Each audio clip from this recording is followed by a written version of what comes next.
Good evening, you all. Welcome to LCB and this very, very beautiful night ahead of us.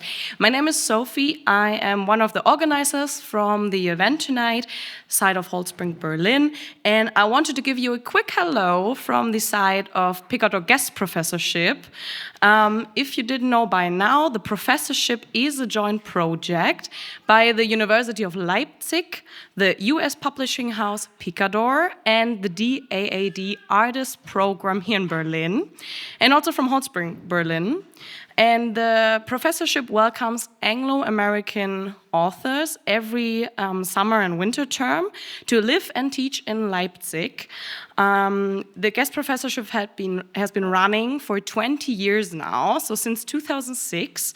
And we always have exceptionally and very interesting authors here, just like Phillip is here today. So the program really aims to represent the diversity of US American cultures and focuses on an exchange of new ideas in academia and in writing. Therefore, I'm really, really excited to welcome you here at the wonderful LCB at Wannsee. Beautiful weather, we still decided to go inside. It's a little windy, but you can still enjoy drinks later on the terrace and stay a little longer to still have this nice view. The LCB is a really historically rich house, or this building is very historically, built in the late 19th century. It has been a casino, a hotel, a military base, and in the early days, a private residency. Think about that. And in 1962, the Literary Colloquium finally took over and opened it to the public and has inspired, discussed, and presented amazing authors and their work ever since here. As it is one of the LCB goals to present international literature and initiate the encounter of authors worldwide, the Picador guest professorship felt very warmly welcomed to bring Phillip B. Williams here tonight. So,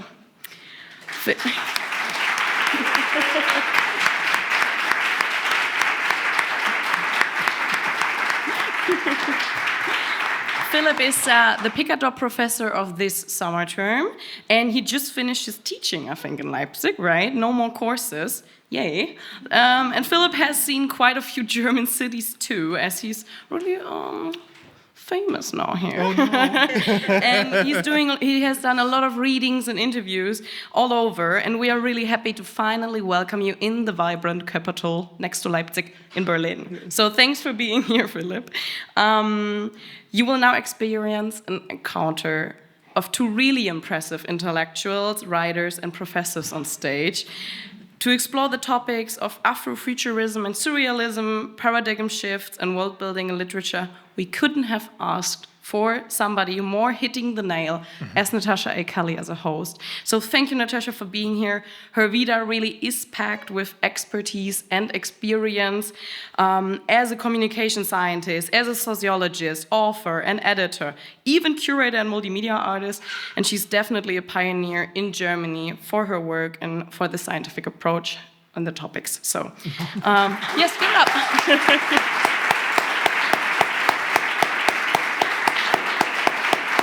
So, now my last sentence, and then you're released to listen to this very, very interesting talk.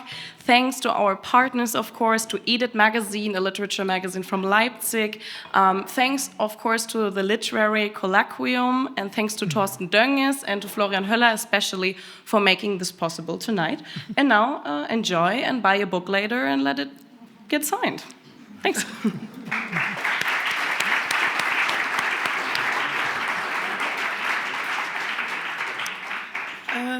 Am I loud enough? I don't have to be closer to the microphone, right? Okay, perfect. Hi, everybody. Hello, welcome. Thank you, Sophie, for the great introduction. Just a short note, 2 of my seminars are here, so welcome, students. Yeah.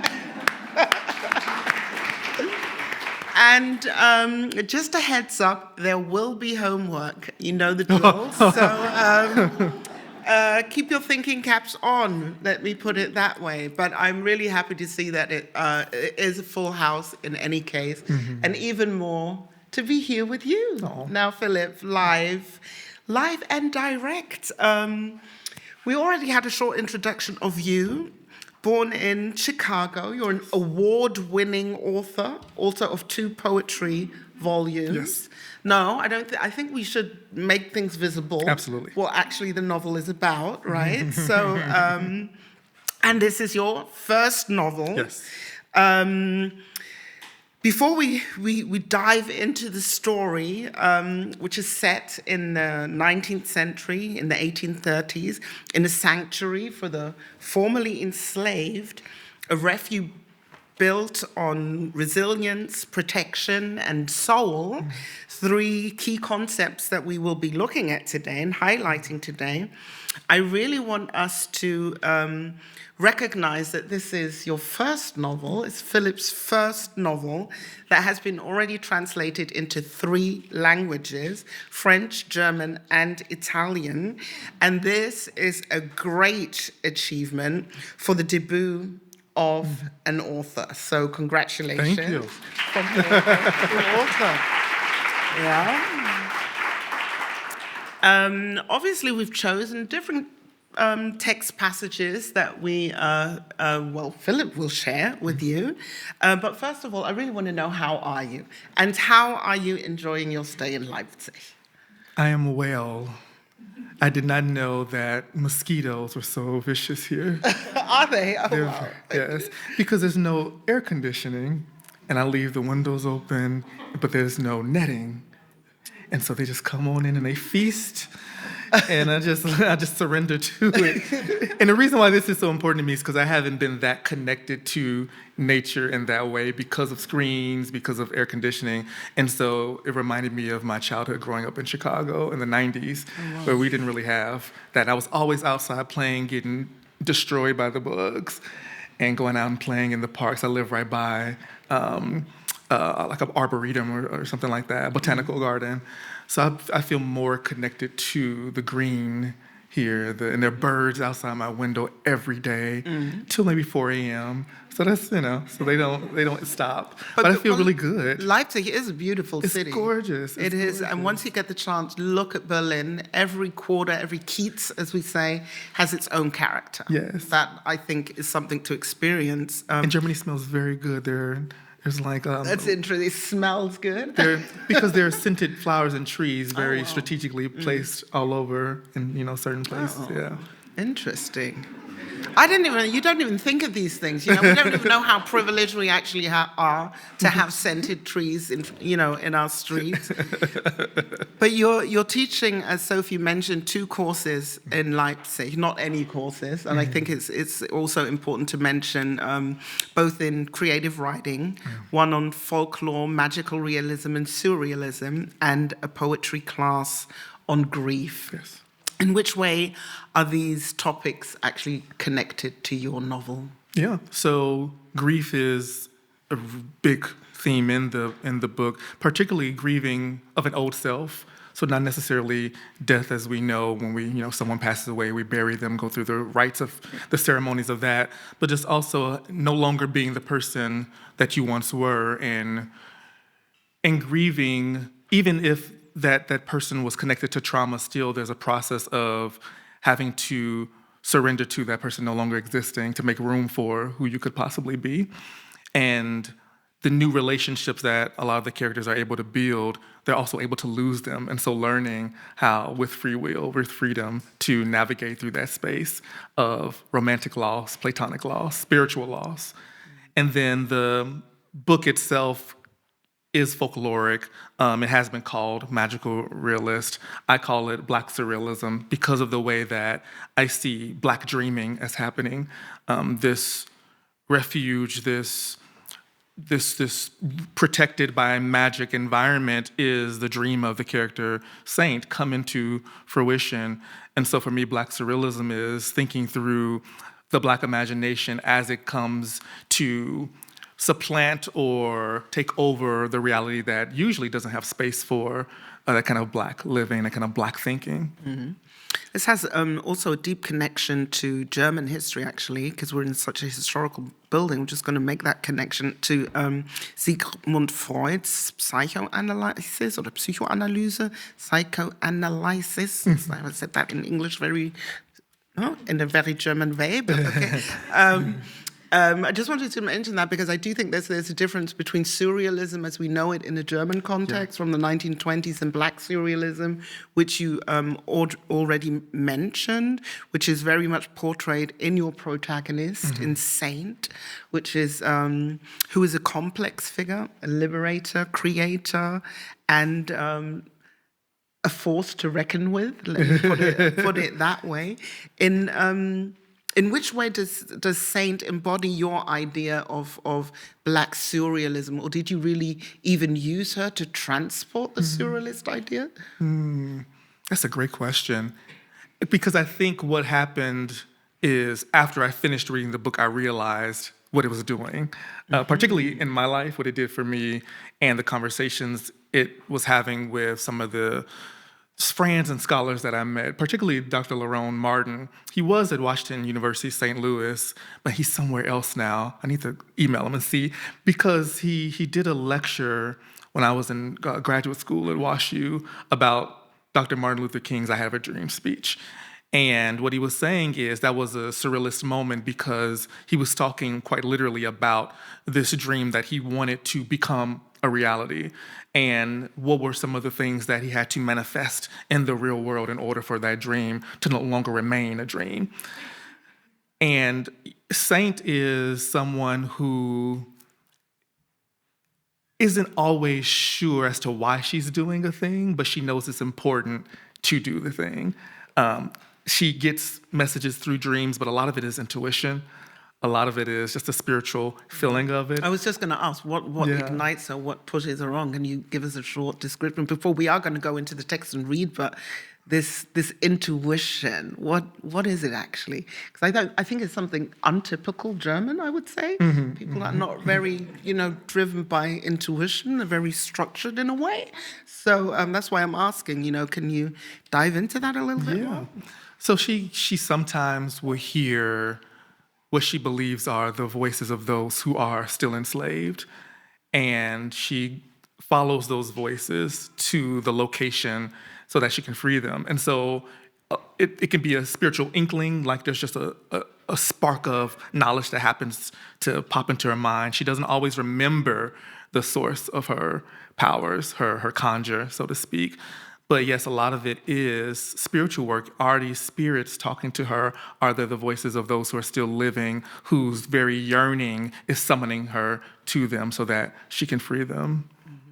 And as a person, her identity is very ambiguous, I would say. Genderless, timeless, both healer and enforcer, which is totally central to the atmosphere of the novel as well. How is this fluidity connected to your vision or the vision that you wanted to create with the book? She's not a mammy. It was so important for her not to be good point. This matriarchal figure who everyone can go to, and she fixes their problems and pats them on the head and tells them, good boy, good girl. She's not like that. She curses people out. She's very temperamental. She has her own desires, her own way of doing things. She doesn't want to be the mayor or the governess or whatever that case may be. So me allowing her, or her actually demanding for me to write these imperfections into her to make her complex and not the magical Negro who's just saving the day and protecting everyone, I think is also a part of the project of Black Surrealism, is how we make ourselves into full people, full individuals, as opposed to remaining in this kind of commodified existence, this easily taxonomized bodies, right? She completely is out of the box with any of that. And so in that way, she's absolutely free. And there are other ways where she's not so free. Yeah, and she's also very influential, let me put it that way. And demanding. Which we will hear in the chapter that that you will read, right? Oh, that was a segue. Good. Yeah, that was like... You faster than me. I'm like, wait a minute. This book's not open. Okay. That was, you're okay, but take your time. We have time. Go ahead. Ours has already been discovered. Ours is the name of the town that she hides with her conjure. And so I'm going to read a part from early in the book where she's created this ceremony for them to prepare themselves to be in ours, to be free, to be cleansed of their past. Saint had changed into a small white dress with a large yellow ribbon wrapped around and knotted at the back. She wore no shoes and encouraged everyone to take off their own. She went to the bonfire and started clapping. Soon, everyone clapped with her in unison. Clap, clap, clap, and she began to dance, to twirl and laugh. The children joined her first, then the women, hopping up and down and spinning about. The summer night had not cooled much since the daytime, but they moved in the heat, the fire yanking sweat from their bodies, their naked feet sliding in the grass, their arms spinning above their heads. They touched their faces, put their fingers in their mouths, tugged on their ears, and stomped the ground. Their bodies moving and creating a new rhythm that the men had to change their claps to fit. The claps now being determined by the dancers moving, while the men got to stomping and shouting joyfully, syncopating their palms to the women and children. And if the men got off beat, they fixed that by paying close attention to the feet blurring and kicking and stomping near the fire. So they laid down their instruments and played a song with their bodies, and their heads got to nodding and hips to rocking, to gyrating, to the claps pulsating around them, changing, changing, changing, and their mouths open, and the funk of the body let loose, the sweat, the stink all in the hair, until somebody hollered something beyond a word, and they kept on hollering it, the sound leading into another sound, into a new sound, loud from the mouth, like a spirit trying to answer the bodies,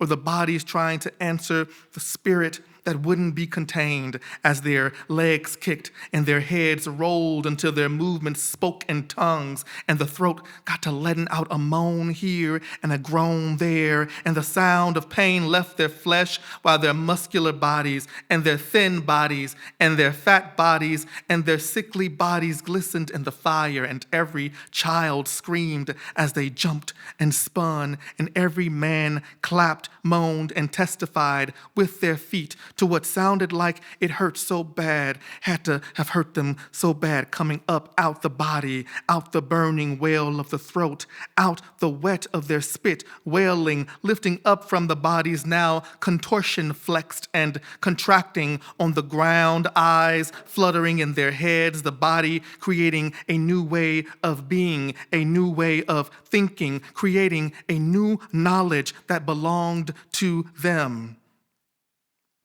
Then Saint stopped moving and stood up. Her body shook and shined. Her companion brought her a rooster and a knife. She struggled to keep herself still and raised her arms in the air, the rooster in one hand and the knife in the other, and screamed as she separated the rooster's head from its body in one clean swipe. At that moment, Saint felt the gate, the breach between the living realm and the spiritual realm, swing open over the creek. Everyone stopped moving. Their bodies heaved in the flame-bent light and the grooves they made in the earth with their feet. Without much thought, they all went to the creek and let the waters flow, rinse first their feet, then their knees as they knelt, then their faces, their entire bodies cleansed in the running water. The water taking with it all that wasn't theirs to carry, their bruises, their traumas, their hardened melancholy. They returned to the fire to dry off and admire each other's faces in the warm light. Out of breath, they sat and reclined, naked, and none rushed to hide themselves, while the ground, the earth that had once haunted them, felt softer beneath them.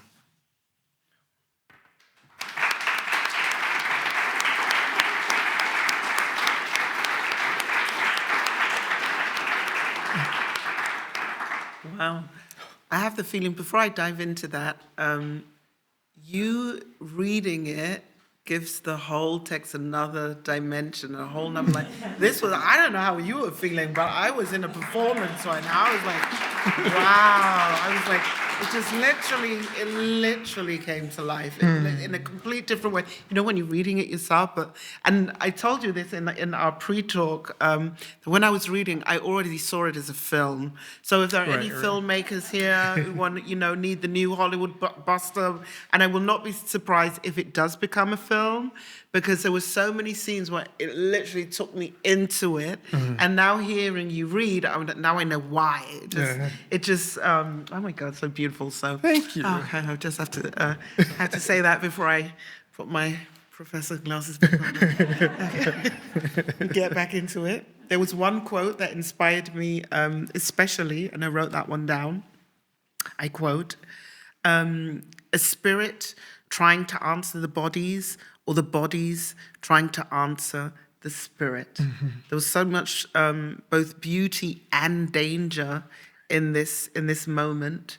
Blood, sweat, the movement, the whole body talking, that it made me wonder how this tension that you managed to create relates to our key concepts of this evening, to resilience, to protection, and to the soul in Black life in general. Resilience, protection, And soul. Yeah. If you all noticed, that was the title of this. So, no? Protection in particular. Yeah. Soul. Resilience maybe is for another question, because also we discussed how resilience came up. I went to the Afro-Lucian Literary Festival about a few weeks ago, where diasporic African writers and thinkers came together, and one of the themes that came up was resilience, and people are not having it. They're like, no, not resilience, but more like, revolution. How do we move away from, how do we move away from this idea that we can withstand violence, we can withstand others' abuses, and then come back stronger than ever, as opposed to making demands of those who've caused us harm, holding others accountable. And I think here, this is the beginning of being able to do that, which is recognizing that the body and the spirit must be united, and that they're already united, and that the separation of the two is part of a kind of weapon, a kind of colonizing weapon, to say that your body is dirty, filthy, evil, overly sexual, or sex is bad, and then the spirit is this clean, pure entity. You can't touch it. Only God can know that part of you. But in here, there's a conversation that is being built. It's maybe for the first time in a long time that they're able to bridge the flesh with the soul.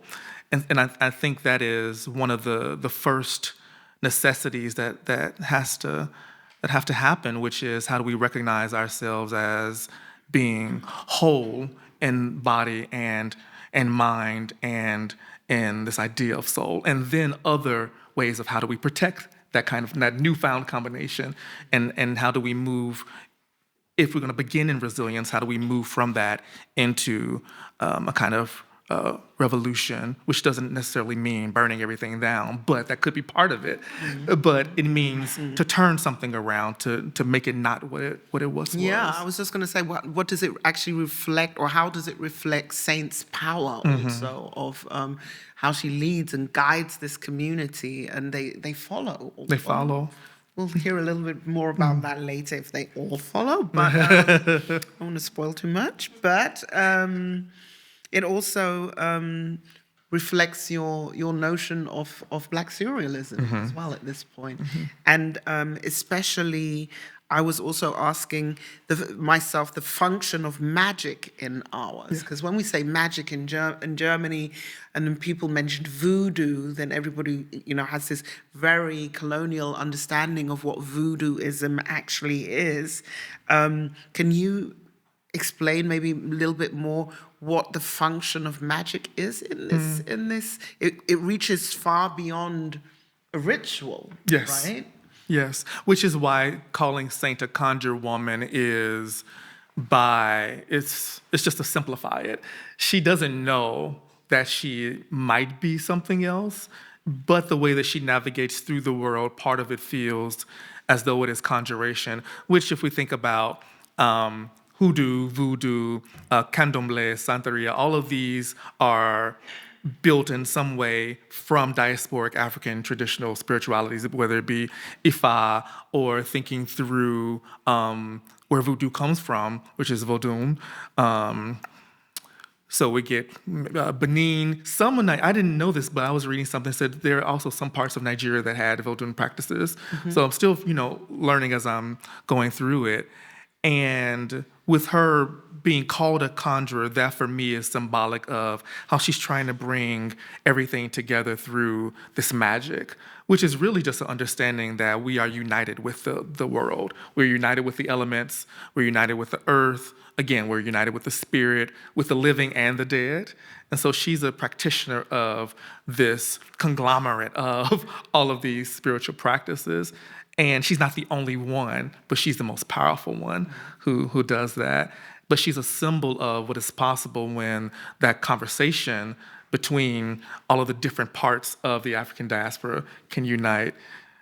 Which actually also explains the title a little bit, because ours is a city, but a city that is invisible, hidden, unreachable.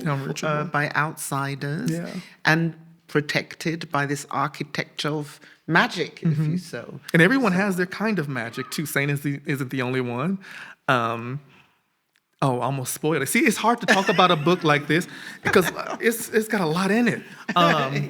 But there, and I'll read from a character who has this particular ability. But there are different characters in the book because they know themselves so well. They're open to these magical ways of moving through But maybe the world. this is exactly the right part to read. To read that? Yeah.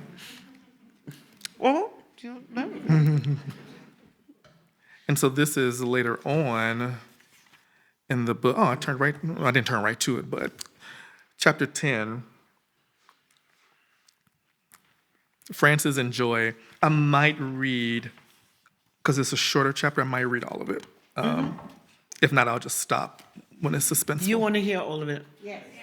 That's manipulative. They really don't. After the first bit, I want to hear all of it. I don't care about you, but I'm like, let me put it that way. Why am I speaking for everybody in the room? Let me just speak. He's like, I want to hear all of it. Yeah, no, because it's just, Well, let me but go. you can also share with me. Yes. I got to get my water ready because this is... Okay. Chapter 10, Frances and Joy. 1. Joy was inconsolable, and at any moment she could kill someone, as was her way. Late autumn brought with it sharp winds burdened with ice that sliced where bare skin dared show itself. Frances kept quiet, though she too suffered through the cold, having lost her gloves during the journey, her laughable coat, her hardly there hat over her low-shaved head, her stolen boots. She had given all the warmest clothes to Joy, and not even that stopped the woman's whimpering.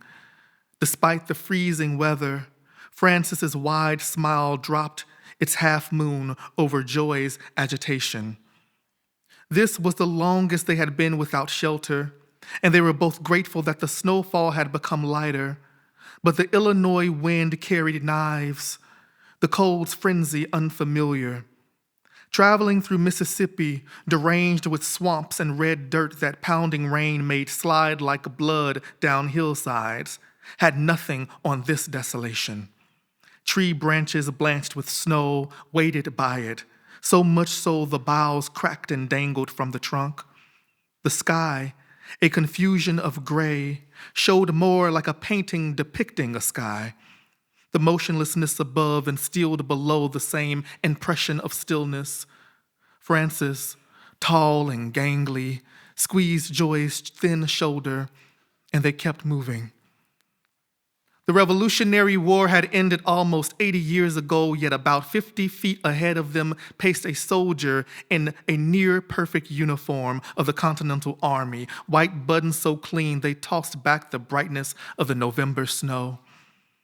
The soldier was about 60 years old and had a mule with him that rested under a shelter made of wooden planks stacked above 2 large stones. Frances and Joy nearly marched toward him, Joy wanting the mule and Frances wanting the single shot she spotted lying at the man's feet. Joy stood behind Frances. The man spotted them and picked up the gun. His mind was racked. His teeth were rotten. He looked in Frances's direction, but was unable to keep his eyes steady. The mule's ear flicked, touched by a snowflake. Crueler cold loomed. The man shouted something incoherent and aimed the gun at Frances, who approached him. Her wide-brimmed hat shadowed the top half of her face, her cheekbones sharp as though carved by the icy wind. The man shot directly at Frances's chest, but fell to the ground, a wound the size of the bullet in his own chest. Frances picked up the gun and wrapped it in a piece of cloth. She handed it to Joy, who put it inside a bag she had hidden beneath her thick shawl. Frances lifted the man's hat from his head and tossed it to Joy, who, smelling it and wincing, reluctantly put it on her head. Frances looked up into the sky as though listening to good advice. Joy coaxed the mule from his dwelling with a bit of pear. It must have been very hungry, because when it walked to Joy, she saw the beast had a limp. She shook her head and licked a snowflake from her frown. "It won't do as is," she said to Frances. Frances touched the mule's front leg. She held it there for a moment, then said, "Should be fine now." And it was, walking like a new man. Joy rode bareback in circles on the mule, while Frances looked for more ammunition. Finding none, she told Joy to drop the gun, but Joy refused. "There's bound to be shooting folks where we're going," Joy said. "We can at least look like shooting folks." Frances watched carefully as Joy hid the gun within the myriad folds of fabric she wore. "Leave it," Frances said. Her voice broke through the frost-flecked air. Joy's lips shook. She unhid the gun and tossed it behind her.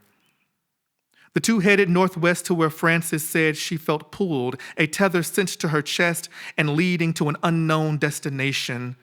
Snow fell in large flakes from the pale sky and collected in Joy's hair that dripped down in waves just below her shoulders.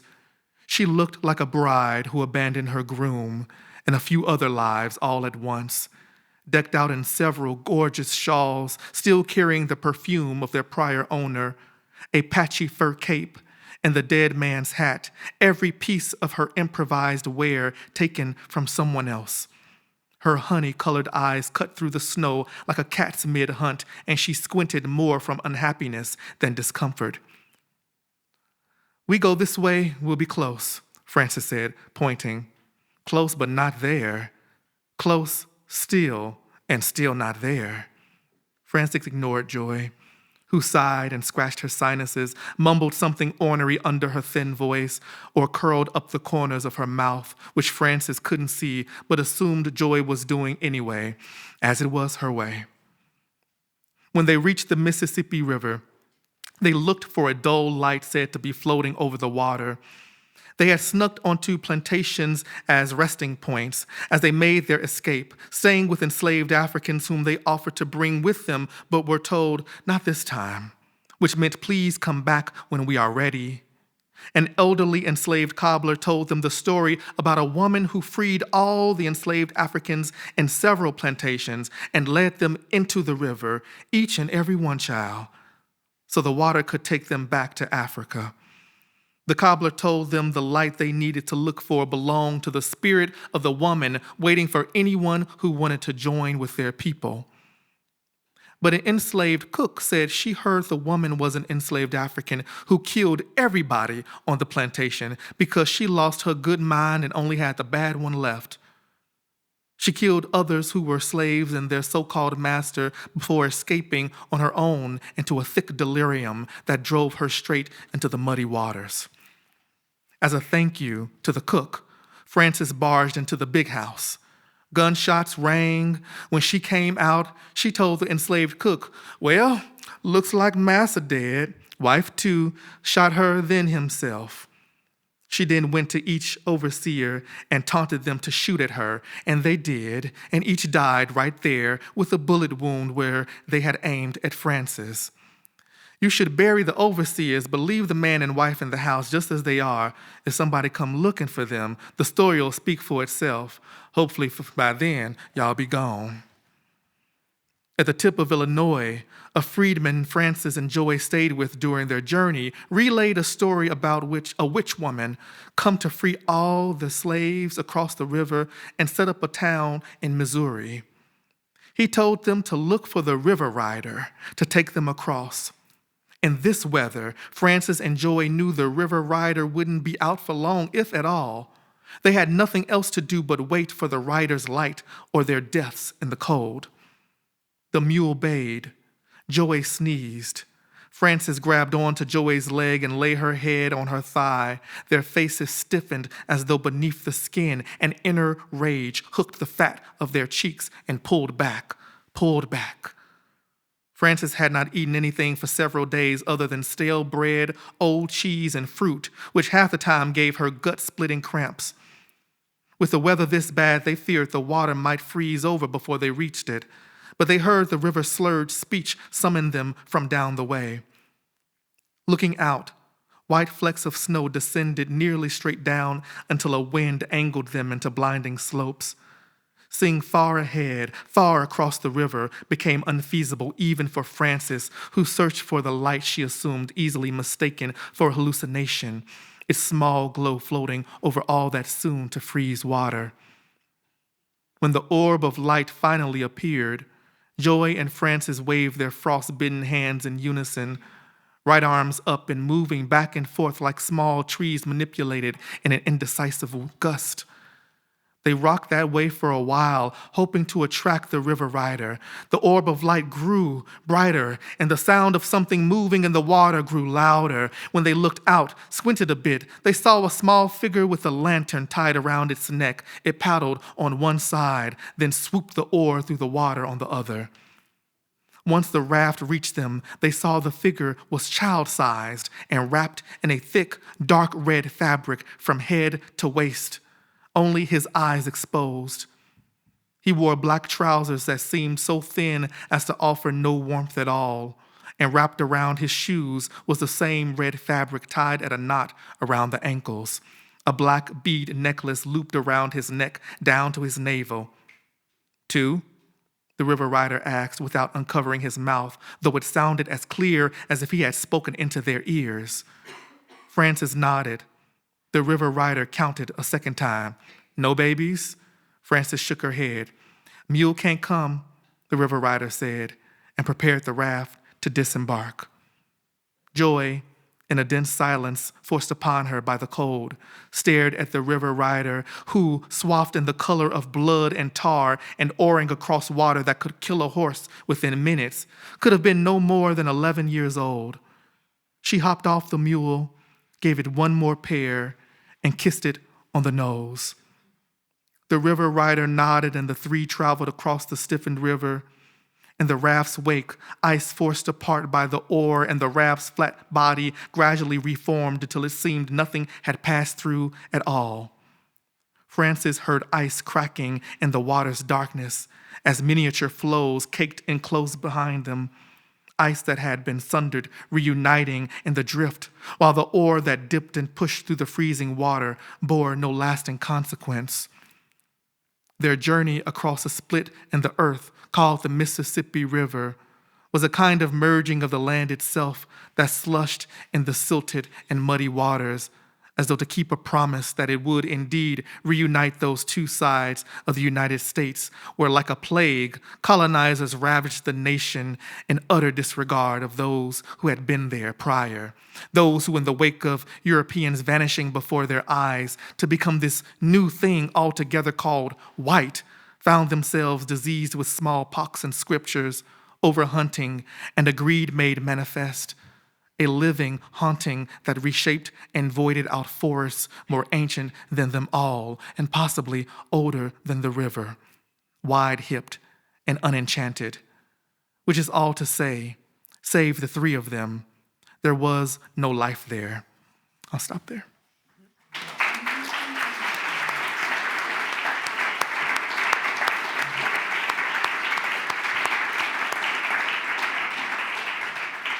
Yeah, wow, Francis and Joy, two new members. Two new members. Of, I was just about to say community, but it's a town. So we're getting bigger. And what do these two characters represent for you within this whole ecosystem of the city of ours? Of ours, yeah. Joy is interesting because she is from New Orleans, and her history is connected to the gens de couleur, and they were mixed race who had money, and oftentimes they did have slaves. And she is from a family that, though mixed, had no money and had no slaves, to the chagrin of her father. And so she represents someone who is navigating this idea of Blackness while being multiracial, while being mixed with Black and white. And that's something that for her was never questioned. She never really considered herself what they would call her, because of the way that her mixing is. They would call her a quadroon because she's a quarter, or a quadroon, octoroon, like these terrible mathematics of mixture. But she never allowed for that to be what she was called. She would always lean more towards Blackness. And then Francis represents someone who is deeply invested in the past, who is always trying to figure out how do I honor the ancestors? And though she has powers of her own, she has more control over them than Saint does, but she still doesn't know where her own abilities come from. This ability to heal, or to seemingly not even reflect damage, but just not take it, and it just happens to her perpetrator. And so the way that she's also naturally protected, I think, is enviable of someone, of her race, her color. And so she's also a kind of symbol of hope in a smaller way, but also dominance of the body, like having control of one's body, of one's destiny, by solidly understanding where they come from. And in a way, these two figures manage, though, to this paradigm shift. By the way, my students, this is your call. Our course is called Paradigm Shift. And challenged Saint's authority, but you already mentioned that Francis is in a way stronger than Saint would be when it comes to her spirituality. But what does that actually mean for ours, and for these two members to bring a new what would I call it? Paradigm. No. Yeah, that's true. But also new uplifting, new energy and dynamic, maybe also to the space, to the city. Yeah, it puts into, I think, a better perspective of what is allowable, what is possible. And so, for instance, when Joy arrives, she is so closed off because she sees herself as having just followed Francis. And so what is her future there? And so as someone who is an outsider, and inside and outside of ours, it's up to her to discover who she is, who she wants to be. And in that way, she becomes more deeply involved in the town than some would even argue Saint has become. And so Joy really represents the possibility of, someone still feeling as though they're not a part of something that actually belongs to them, and then two, managing a way to become a stronghold in the community. Francis allows for people to imagine gender differently, because a lot of folks can't tell if she's a man or a woman. So some people call her sir, some people call her ma'am, and she answers to both. He's like, whatever, as long as it's not disrespectful.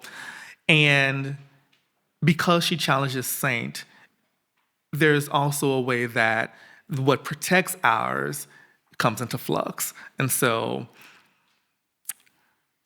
ours becomes more self-sufficient in a way because of Francis's, try not to spoil it, because of Francis's involvement. I'm just looking at you and the way you're describing, I don't know if you're seeing what I'm seeing, but the way that you are describing these figures, you are so into them. You're literally putting life into them that I was just asking myself, what inspired you to create these two and to bring them into the story? And what I noticed also when reading without spoiling is like they have their own chapter. They have their own chapter. No, and I was like, oh, now this is a very clean, straight chapter. I was thinking to myself, but what inspired you to give them this space also, to bring them in and to create them the way that you created them in opposition to Saint, also in a way, right? Because Saint needed opposition. Ah, okay. She needed opposition. She had too much power? She had too much power. It was in that wow. Yeah, this is someone who,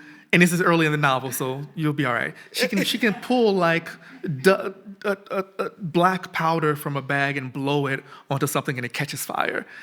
You need somebody who can battle against that, or be a challenge for someone whose very existence can instill fear and awe in the people around her. Because the people in ours are really inspired by her, but they're also like, this woman and got us free, built a town, protecting us. You can be intimidated by that. So Francis and Joy are not antagonists, but I think the word is deuteragonists. They come in and they just shake things up for Saint so that she's not stuck in her own ways. But I think that's interesting that you say that she needs to be challenged and opposed, because this is like me being a black woman. I would be like, isn't that the story of our life all the time? That when we reach a certain point, everybody thinks that we have to be challenged and opposed. Why can't they just leave us in that also? That's where I was also. Why these two? Why did that have to happen? Saint could have been the strong woman to the end. She could have just maintained. She was suffering though, and you can see the suffering early on in the novel. And that's also a thing that a lot of black women talk about. Oh, we always gotta suffer. That's true. And the thing is that it's not an always thing, but it's just the way historicity has made. Was it Zora Neale Hurston, the black woman of the Mule of the World, and their eyes were watching God. It was Janie's grandmother, I believe, who said that.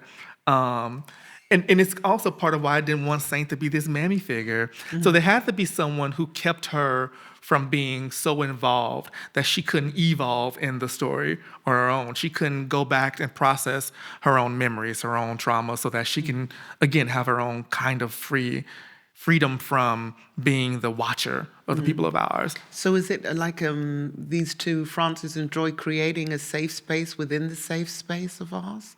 I think they're creating a dangerous space, or a space that feels dangerous to Saint because it's changing what she believes is the only way to maintain a kind of consistent, if not control, then peace. And when they come in, she's like, what are y'all? Y'all gotta go. So the actual safe space, which ours is like in being intruded. No? Yes. Because this is the way I was understanding ours to be a safe space in a literal political sense of the word. Yes. The way we understand safe spaces to be today in communities. And what does your novel suggest about that? How is it linked to this present day ideas? There were so many more parts in the book, but this, especially because it's the title, it's this space, you can't find it, so it's not on a map. So it's been decolonized already in the literal sense of its existence. And what does that suggest, or how do you connect it even to the present, to where we are now in the real world, let's put it that way? I think the most obvious answer for me is that it takes work. And so this idea of there being a paradise or a utopia is not the point. The point is getting people together who have a similar goal or are like-minded, who can collaborate even though they need differently. They need different things and they need them differently. Saint poses a threat to that because one, she isolates herself early on in the book, and you can't have a community when there's someone who's just exiled themselves from everyone else, particularly when they're considered to be the linchpin of that community. And I think another part of it is that this idea of safety and having a safe space is there's only so much for so long that can remain hidden. Eventually, there's going to be exposure to the outside world. There's going to be some kind of infiltration. So how do you then build a different kind of protection that can withstand that, resist that, fight against that, and not just sit in hiding? A lot of the in chapter 5, when we realized that, Saint had been part of a maroon colony in Florida, they were hidden, but they had guns. So it wasn't just this hiding out, surrendering to this idea that we can never unite or be a part of a country. It's like, we'll make our own thing, and then we'll also keep it so that we can defend it and it can remain ours, right? So, And at the same time, I think it also made, bringing it back to today's connection, it made the necessity of reconnecting with our ancestors and the spiritual world so relevant, which I think, like in a German context, we will like have these trendy waves of people going to yoga.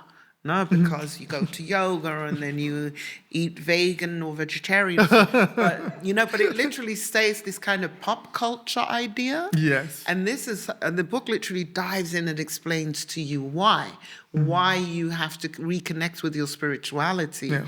And this is also a strong connection to the present that I felt. That I was like, even urged myself, I was like, okay, maybe I should talk to my ancestors. Talk to the ancestors. It's like, I built an altar. I built an altar because I was writing Hours. I wanted to just get a sense of, okay, if I'm writing a book where people are honoring this aspect of, this is who I belong to, this is my lineage. I had all of these obituaries I asked my mom to mail me. She mailed them. I put them out on this really beautiful wooden, I don't even know what to call it, dresser. My maternal grandmother loved figurines and my uncle, he was a soldier. He was in the Marines, I think he was in everything. And he would go to Korea, bring back dragons. So I had a friend buy a dragon for me, a jade dragon, and I set it there for her. I had a domino set for my paternal grandmother, just practicing what the characters were doing, which is I'm from some place and some people. And maybe if I better understand who they were, I can better understand who I am. And I think that's just something anybody can do and should do. And at the same time, self-sacrifice is also a major theme throughout the novel, where we see characters giving of themselves, giving their power, their bodies to sustain the community. Also, like you describe Saint a little bit. But what does it mean to sacrifice yourself? Yeah. Who did you consider as sacrificing themselves? Well, because of our pre-talk, I already know who, and I wouldn't go too much into it. But I did. I think that in a sense, Saint does too. Maybe she's not aware of it that she's doing it. I think that is an important point. There is are you choosing to self-sacrifice, or are you giving yourself as this sacrifice? Does that make sense? That makes perfect sense. I think so. I think there's a lot of that. I haven't read to the end, as I told you, and I'm still looking for. That's why he's not spoiling it for me. But I also think that, I'm not sure. I'm not sure. Was it a conscious decision, you writing this into it, or did it just come with all the ancestors you were calling? Oh, it came. I'm very happy I did not have a roommate while writing the book, because I was doing some batty things that I don't consider batty. Well, I would walk around talking to the characters, like, you sure you want to do that? I can have you do that, but I don't know if you can do that. Well, if I do that, I have to write you out of it. Okay, we can do it. I'll try it. Like, these were, and pacing the home. I had to get it out somehow. So they were very real to me. I experienced a lot of grief when I finished writing the book. I felt like I had lost people that I spent years with these folks. That's really interesting. And my next question actually leads to that. The whole emotional labor that it went into this book. I think it's you can feel it in throughout the lines. No? And part of the reason why, because I wanted a long book, and part of the reason why the book is long is so that every character could have a fleshed out plot line, as a way to honor them as substitutes for my ancestors, to honor them, give them a full story that not everyone could possibly get.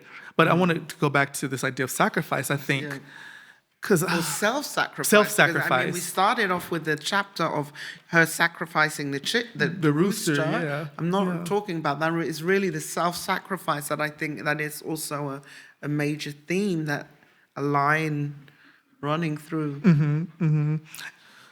If anything, I would hope that if there's a lesson, it would be that one does not have to do that. And one doesn't have to take on everything alone. In part, if I'm thinking through how Saint sacrifices herself, it's by trying to do everything by herself, and thinking that she's strongest when there are fewer people in her midst, and not only by herself, but also not for herself, right? But for the community. It's like she's giving herself also to the community, to the city, to the protection, the creation of this city. So there's also this, I'm giving my all. Is she getting something back? Well, she's also she's selfish in some ways too. If we think about, so she has in chapter 6, a set of twins comes into her life. And they're babies when she gets them, and gets them is the way I have to describe it. And they're tools to her. And so there's a way that she can seem generous in some parts of the novel, and then there are other ways where she's utterly self-serving. She's all about, what do I need right now? How can you give it to me? What is it that you need? I can give it to you, but what are you going to give me in return? And she's very vengeful throughout most of the novel. She's, trying to keep her name clean, but she does it in ways that sullies her name. And then eventually, that tampers out because Frances comes in and is a not so gentle reminder that if she's going to be a part of a community, that she has to have her memory. She has to remember what's worth fighting for and how to fight for it in a way that doesn't harm other people. How much of yourself is in this book? Your experiences, your spirit? All of my spirit. Not as a writer. I know, I'm not like talking biographical. about I'm not talking about the mechanical nothing part biographical, of things, but also emotional. How much of your spirit? How many of the characters are parts of you? All of them. All of them. That's why I'm still grieving. Having these. That's why I'm still. And that's why it took so long for me. No, I'm going to say this. It's not true, but I'm going to say it anyway. That's why it took so long for me to start the second book. But that's not actually the answer. But because it came to me, I decided to say it. I think it's part of the reason why. And I started the second novel. I'm very excited about it. They're like, we haven't read the first one. What is? No, but I know where it leads to. I know what the end of a book means. Yeah. After a book is before a book. Yes. It's like, I should write that. No, that's ready. I'll leave that for the next one. No. I don't write novels, but I do write. Yes. No. Yes. It's like a never-ending process. And it's a bridge that. The bridge has to be built to the next book, and then you can build the next book. Exactly. Like, what is the bridge? So for me, there's a lot of myself intellectually, spiritually, emotionally in the book. Biographically, not so much, though I think personality traits are, or things I was experiencing while writing the book. I was very lonely when writing a lot of the book, and so loneliness is in the book. Even with joy, justice. In some ways, Luther Phillip, as he grieves someone. I think in some ways, ours as a town, because it is hidden, there's a sense of wanting to span out and reach out. So yeah, I put a lot of myself in the book, and then I had therapy, and she's like, "You're tired, or you're not sleeping." I was like, "I know, I've been writing, I've been editing." And so in some ways, I was trying to hold on still. But when we when it came out and I was holding it like this, I slept for days straight. And you're like, it's here. I know, I feel you on that one. But what does the imaginative space actually mean? Because you're still in, I can see you running through your living room, right? Talking, Walking. I wasn't running, I was just pacing. It was just... Walking and creating them. Yeah. But what is that space in the real world? Because we are in the real world, right? So what does that imaginative space mean for you, you know, not just as a writer, but as a Black man in America, in the world? This is, I think, not something that an everyday Black man can do. Yeah, it's a gift. You are talented. Oh, I see. I was resistant at first, and then you said it was a gift. I'm like, everybody can, but I get what you're saying. It's a particular kind of skills. Like, I can't build chairs, so, you know. I get what you're saying. Yeah, but it is, I mean, is it, some might call it escapism, some might call it a place of refuge, some might call it... It's a duty. No, for me, it's a duty. It's my responsibility to do this because I can do it. And because I've had too many people email me, text me, call me, and when they finish the book, they're like, oh, I didn't know I needed that. I'm like, oh, okay. Good. I'm glad you got something out of it. I'm going to get on my phone. I'm going to read something to you that someone sent me. And I'm only doing this because I was touched so by it to the point where, because it has to do also with me being a Black man. And part of it too is that I'm queer. So there are some ways that I can navigate writing about Black women that straight Black men can't, but also in that queerness, there's still danger because I'm still a man. So here it is. Boom, boom, boom. Update. One of my best friends, I won't say the name, who was my organizer and got me into organizing, finally read your book. She finished the whole audiobook in less than a week and called me the moment she was done. The audiobook is 22 hours, so I don't know how she did that. Quote from a conversation we were having, not about the book, but about life. This is the quote. Black women are always forced to give up pieces of themselves, to have pieces of themselves die in order to love and organize other people. The only time I have not had to do that is with queer Black women. I am like Saint, who felt she had to give up her own love in order for her people to be and feel free. And then my friend is asked, so if I could bring him to the space, what would you ask him? And she said, I wouldn't even go. I wouldn't go to the space that he's in. I have never felt more confused and more clear after reading a book. And there's more, but I was like, okay, that's why I'm writing. Wow.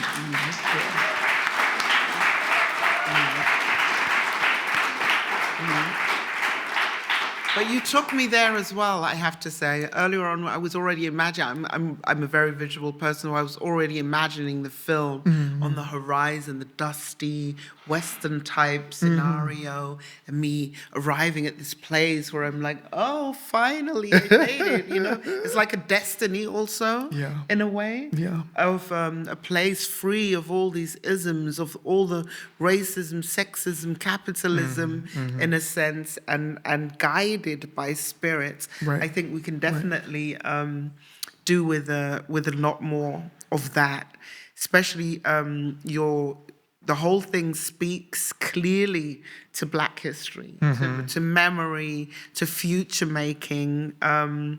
When you think about your work, when and why did you actually start writing?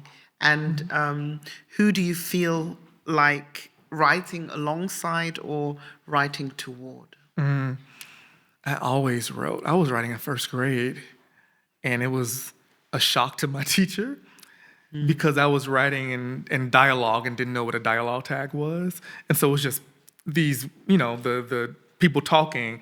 But she's like, what is happening? And she's like, are these people talking to each other? I said, yeah. She's like, okay, I have to teach you how to use quotation marks. And she wasn't ready. She wasn't ready for that. Oh, wow. So it was really something that I've always done. And then as I got older and realized, oh, this is a lineage, this is a legacy, then the responsibility of being a writer, a Black writer in the United States, when it was even illegal for us to read, let alone create things to read, I began to want to be a part of that larger conversation. I wanted my name to be beside someone like, you're teaching Octavia Butler. Yeah. But even more so for me, I lean more towards the Morrison or Hurston or Edward P. Jones. Baldwin, I lean more towards his nonfiction than his novels. But there's just a way that in writing, I felt like it was my duty to do what they did for me. Your happy space? I'm not usually happy. No? Oh. No. In poetry, I'm usually miserable when I'm writing poems because it's a different kind of labor. So it's fun, it's exciting, but I wouldn't call it fun. I wouldn't call it like a pleasurable. I'm doing it, and there's something about it that is seductive. But I wouldn't call it fun. It's too intense to call it fun. With this was the most fun I had ever. But they're still in the back of my mind, because I can have fun writing trash. They're still in the back of my mind, like, how do I still hold myself accountable to myself, my community, those who came before me? So I was crying when I wrote Hours. I remember writing a scene, and it was just like this. I just slammed the laptop and pushed it away. It's like, I need a break. That's not fun. What do you do to heal? Video games. Not the best advice for my students in here right now. No, and it wasn't until COVID that I really got back into it. I had bought myself a Nintendo Wii, and worst idea ever. I was on that thing, phone games, anime, listening to music. Does everything to empty your head, no? No, it fills it, but it fills it with something else. Oh. It fills it with something else, yeah. Interesting. Yeah. We were okay to open questions, right? If they got questions. I'm sure you have. Well, I hope so. There's one over there already. I'm not sure. Do we have another microphone or, yeah?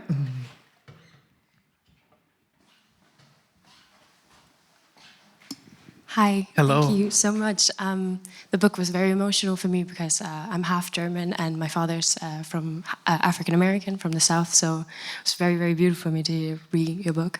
And I basically wanted to ask you specifically, right now, a lot of creatives nowadays specifically take Black Southern magic or mythology to sort of like bring the Black experience or history in the front line. I have to think about like movies like Sinners right now, or even video games, South of Midnight also. Oh yeah. And so I basically just wanted to know why this specific topic of Southern Gothic mythology is so important to sort of showcase history and the Black experience. That's a hard question. That's one of your students. No. Not yet. Not yet. No, it's a great question, because I was asked something similarly about because the person who asked the question saw that there was more Afro-Futurism and Black surrealist art and film and TV shows. They were thinking about the TV show Atlanta. They were like, why is it now that all of this is happening? And I think it is, if I speak for myself as why I do it, because I predominantly write in that mode, is because reality has become stuck for me. And I've never been a realist fiction writer or a realist poet, right? Like even, dreamy like surrealist moments happen in my poetry. But there's something that feels stagnant, I think, in the moment. And rather than continuously mine from a mine whose diamonds do not pay off, we're like, well, what if we go to a different source, which is the spirit, which I think is a lot of what we're seeing are people thinking through ghost stories, not just for the horror element, but also for the potential to even see what can be gained by speaking with ghosts, what can be gained by exorcising a tortured spirit, or by remembering someone who has recently passed. I see with Tanana Rivdu with the Reformatory, she's thinking through, a terrible. And also, Colson Whitehead did the same thing with this Florida reformatory school that was segregated, and a lot of children, black boys, died or killed in this reformatory. But she's using the horror element and ghosts to go through that, because when we explain things through just a lens of the realistic history, it seems like it's not gotten or it's taken for granted. And so what is the story beneath that? What is maybe the spiritual element, the more soul element that makes it possible for that kind of cruelty to happen, or makes it possible for a particular kind of love to come into fruition? It also, I think, allows for magic and conjure to have a dual life of being what it is, but then also being a metaphor for a kind of resistance. If I think about Sinners, the juke joint and not letting anybody come in, vampires can't come in unless they're invited. The metaphor is how do you have a place like an Ours where there's always going to be one person. There's always going to be that one person who ruins the magic, even if they're trying to be helpful. So there's a lot more elbow room, I think, with the genre mixing period when it comes to the Southern Gothic. I think that's just another avenue that people are taking to get into the surreal and the magical. And so much of Black history is reliant on the South. But what I'm also trying to tell people is that there are things in the North and in the West for us to consider too. So, yeah, that was a good question. There's another question. They're everywhere, and there's one more over. Yes, I'm like, no. Thank you, Philip. I'm a poet, and I was thinking before I heard you read here tonight, you wrote 2 books of poetry to begin with, and then you made this jump to write this very impressive and beautiful novel.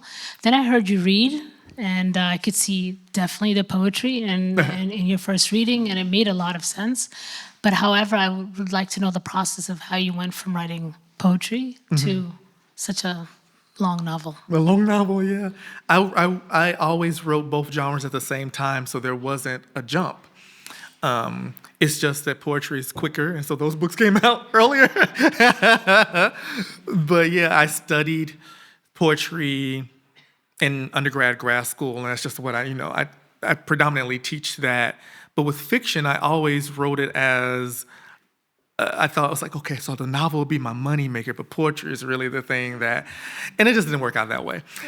But I always wrote them together, and I think because of that, it's not so much, and you're not saying this, but it's not so much that the poetry is influencing the novel, but I just have that kind of disposition, that lyrical disposition, and it infuses everything that I write, which is why I tend to stay away from essays, because I'll just start singing in the essay. It's like, well, where's the argument? Like, I don't have an argument. I just like to think out loud and make music. So that's more so what happened, is that the poem, the books of poetry, and the novel were written in the same time. And actually, I had to stop writing Hours during writing Mutiny, because they were from two different emotional spaces. Mutiny is a book of just utter anger, and then Hours is one that I felt like, this is a book that's really founded in love. And so Hours had to take a pause, and then I wrote Mutiny, and then I went back to Hours. What time phrase are we actually talking about? How long did it take you to write? So in the entire process of writing Hours took 16 years. 16 years? Yes. But there's like a caveat. So writing, not writing, writing, not writing. And I was 20, so I was too young for the ambition that would become this, but I knew the foundation of, what I wanted to do. This book, this version is 4 years of work, 2018 to 2022. But it's founded on a lot of thrown away, lost, emailed versions that hopefully would never see the day. Yes. I mean, maybe some library, if we still have libraries in America after this year, could have it. But yeah, there is 16 years of joy, Saint, Francis, and then just figuring it all out. And then 2017, I was like, I need to buckle down and really get to it. So I had 3 chapters. I started from there because I had gotten rid of the other 9 or whatever chapters I had, and then started over. And I wrote it straight through. and I would email chapters to my agent. He was reading it like a serial novel from like the 1800s. He would see it in newspapers, and that's what kept me accountable. Kept you going, yeah. But there was another question here. Thanks. Thank you, you two, for the conversation. I must admit I haven't read the book. It's over there. Yet. I'm looking forward to reading it actually after this talk. Yeah, I'm from Brazil, and I grew up in like Candomblé culture and community. And for me, living here in Germany, it's really hard to describe what my family does without making it sound like, I don't know, weird or crazy sometimes. So my question is, how did you go about finding a language to describe these? I guess it's slightly different from Candomblé, what you're describing, but like, how did you finding a language? How do you go about finding a language? And was it a goal to make it accessible even? Or, was that not that important after all? No, accessibility is, I can't control what's accessible, you know. If I think about accessibility, it means lowest denominator, which means I think that there are people who are a lowest denominator. I'd rather not think that way. Once upon a time, I couldn't read at all, and now I can read. So there's always possibility in my mind as to what a potential reader could be. But when it comes to that kind of information and how to do it, I just flipped to a section where there is something like a voodoo ceremony happening. I don't know. Because I don't name any of the spiritualities because my responsibility as a writer is to be able to have free reign. So if I were to call it a voodoo ceremony, it would have to be very, very specific to that. And the trouble with that is I've never been to an actual voodoo ceremony, and there are reasons because I'm not initiated. And I could go to what I think is a ceremony, but being uninitiated, I will get the tourist version. If I were initiated and I were to spiel out what actually happens, that is an ultimate betrayal. And so there's a way where I have so much more freedom to just be inspired by these and have hints of these actual practices in the book, to the point where I gave a reading in New Orleans, and there was Yoruba Ifa practitioner. She's like, "You got a lot of things right." And I didn't know if it was a compliment or a concern. I was like, "Oh, yeah." She's like, no, it's good. And so it's about beauty, the beauty in the language, and being true to what it is that I had read or had been taught clandestinely by actual practitioners who still wouldn't tell me everything, and knowing that whoever it was for, it would reach. And if it wasn't for a particular person to understand, they would at least get the emotional energy behind it, which is what I hope happened with the first part that I read with the ceremony, that you at least feel the pulse of the culture. Was that helpful? Yeah.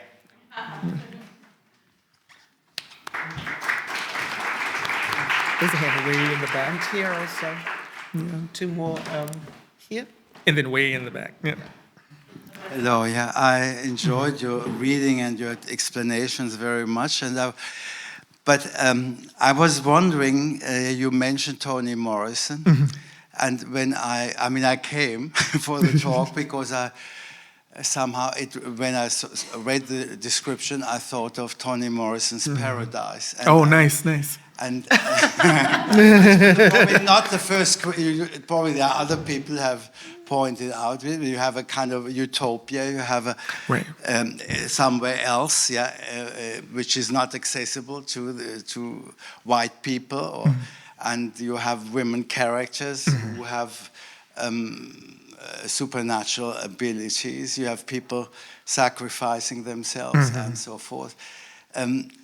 In fact, when you said now it was 17 years in the making, I think that was probably when Toni Morrison's Paradise came out. Yeah, 1998, I think. Yeah. So I was wondering. I'm sure there are many other books that are in this book, but I was wondering. I have a feeling, also this, a paradise, or a utopia that somehow is a deep need to have, and yet it's dangerous. I thought that was the point of Morrison, and I was wondering if this guided you. Or I mean, the book reads totally different. Yeah, I mean, I think there's a structure that connects it with Paradise, but in the end, when one hears your voice, it's not, and the way you describe it, it's a totally different book. Yeah, but I was wondering how you would see yourself in that tradition, since you mentioned her name. Absolutely. Yeah, the book, because Paradise is not my favorite book of hers, even though it is one of the most beautiful books that has ever been written. I was more inspired by Song of Solomon, and thinking through how there was a Black community just in the world, but it felt so contained and so rich with individuality. And I think the tricky part of Paradise is that the ones who were causing the harm were the ones who had also created Paradise. Saint is close to that, but she's nowhere near as delusional as the characters in Paradise. So I wanted to steer away from the folly being, first of all, division of age. Like, there's a generational divide in that book that really ruined the possibility of the town from, what is the town's name? I don't think it has one. No, it has one, but it doesn't matter. But it ruins the potential for that, because they had generational divides, they had weird gender issues. It was really a misogynist kind of patriarchal society. But I think what Morrison is interested in and what I am interested in is what could it look like, and then what are the dangers of that? Is there a way that outsiders can healthily challenge that? And then also, is there a way where outsiders can even more damage what is already, under either tight surveillance or it's very fragile to begin with? So I feel like I'm definitely in conversation with her in that. But I find, please. To that, because I think it's really interesting that you compare it with Toni Morrison, because my class here, we're reading Octavia Butler's Parable of the Sower, and I think that's much closer to that, to the characters, the Saint and Laurel, and the whole Earth. Well, it's obviously different structures, different books. But I was drawn in, maybe because I'm reading at the time, but I was drawn in through that door, through Octavia Butler, through the whole earth seed idea, the creating the community, the going out to find a space for the. Now I'm spoiling it. My students know it's a must read, and I'm looking forward to the second chapter, because I was thinking maybe that is also kind of like in there too, no? Because I haven't read the Parable of the Talents yet, but that would be a follow-up, actually. And I think it was very close to that too. Nice. So there was a lot of influence there as well. Just to add that, but maybe our last question to the people in the back. Hi. I was wondering, why did you choose to use figures? Because as you mentioned, is it to make space for identification, to show like the whole story? And how does this relate to the ancestral, spiritual cosmos? Because, I was just wondering, why choose figures then? What do you mean by figures? Characters. Sorry. No. Thank you. As opposed to poetry? No, as opposed to aliens. Is that what I'm understanding? Or creatures, or something more imaginative? Is that the question? Or no? I really don't know my question so well, to be honest. But I thought about glissant and all the, I don't know the English term for Kreolisierung, is it?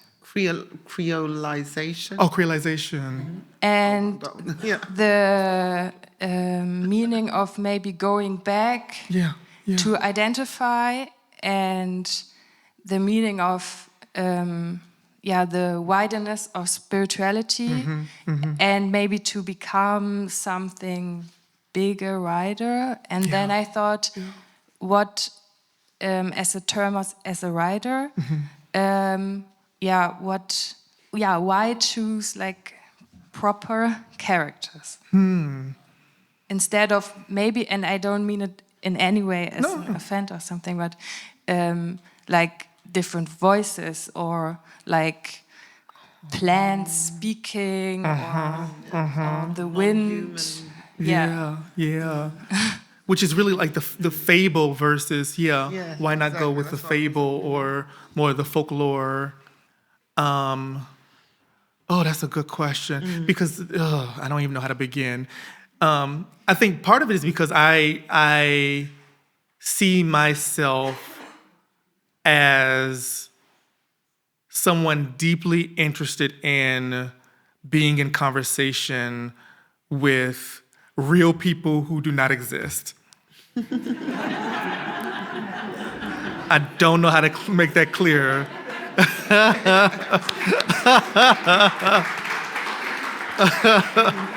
No, it totally makes sense. I know what you mean with real people. I do. You're making these people up, in your, right? Like the invisible friend, maybe. Isn't that also kind of? Because there's a way that empathy, like the message I got, if that were instead of if Saint weren't a black woman, but had more of a folkloric bend and was, say, a fox, right? Then what it does is it speaks to a different tradition, which is one of speaking lessons. Like the lesson of the story is there's one, it's not necessarily geared toward children, but it does add a kind of, all of these words are negative. Sophomoric is very negative. Naive is negative. Childlike, but those stories don't just belong to children. We learn from them too. But there's something about the folk tale that I think it can create a kind of distance. Like, oh, they did that thing and I can learn from him in that way, as opposed to I see myself in this black woman who reminds me of my grandmother, who reminds me of my mother, who reminds me of myself. And so there's something at risk with speaking through, and it's a good risk, a good challenge, speaking through plants or animate objects or going even to a fantasy realm, having, this wouldn't fit my story at all, but having orcs or dragons and things in that way, because they don't manifest in the imagination, in my opinion, in the same way as having someone who is grounded in the real, grounded in even the historical or the contemporary. They're grounded in human flesh. And it would have been another story, no? I'm trying to imagine a story with non-human figures or characters. I think it would have taken from the actual spiritual level of the book. It would have taken a lot of spirituality back out of it, which is a human dimension I think has not been explored enough, and that's what's in this book. Right? That's what, well... As opposed to Animal Farm, where that's more strictly political. Not saying that animals don't have a spirit, no, don't quote me on that, but it would have been a different... It would have been a different book. It would have been it talked to a different kind of depth, no? A different kind of, like you say, the morals are more what an animal would bring. And for us, it's like this emotional depth that this book it dives literally right in. Maybe the last question, what's the new book going to be about? Can you give us a small tease? Or is there anything that has to do with this? Or is it like literally now it's new in the book? It's or in the is it part two? It's in the contemporary moment, thinking through addiction, drug addiction, but how to still see the human in someone who has been through the illness of addiction, who is oftentimes seen as no longer useful, incapable of being loved or loving. And there's still, of course, because I'm the Black surrealist writer, there's still going to be elements of that in it. But and I'm also thinking about the relationship amongst men, so father and son. And I'm inspired by my own father, who I lost to addiction when I was a teenager, and I don't write autofiction, and so it's going to be broader. The father's going to still be alive, and the family's going to be completely different. But this is the way for me to really think through how does one remain capable of seeing someone who's suffering through and experiencing an addiction, but in their mind, they're loving the best way that they can. So you're exploring another part of the soul. Yes. Wow. Yes. So we can all look forward to that. Yes. Before I thank you, I need my students to get out the piece of paper and write down their question. I am not forgetting this. We still have another week to go, unfortunately. Next week, then we can all go into our well-earned semester holidays. But there's always a question of self-reflection. My students know how this works. You are writing this for yourselves, not for me. And the question that came to mind, especially inspired by you, and the way you describe magic also as architecture in the book, or even in your own writing process, I would be interested in what is your architecture, what drives you to create and structure your work. Is it magic or something else? That's the question. That's everybody's homework. And everyone write that down. My students know the drill. So in this sense, I want to thank you so much. I want to first of all thank you actually for this book. Oh, you're welcome. I'm really happy that it is available in German. You don't understand that we German language people, especially our community, are often left out of these discussions and often do not have access to these imaginative spaces. So thank you for that. And thank Madeline. Where is she? Still here? Over there, yeah. That's my editor. Yeah.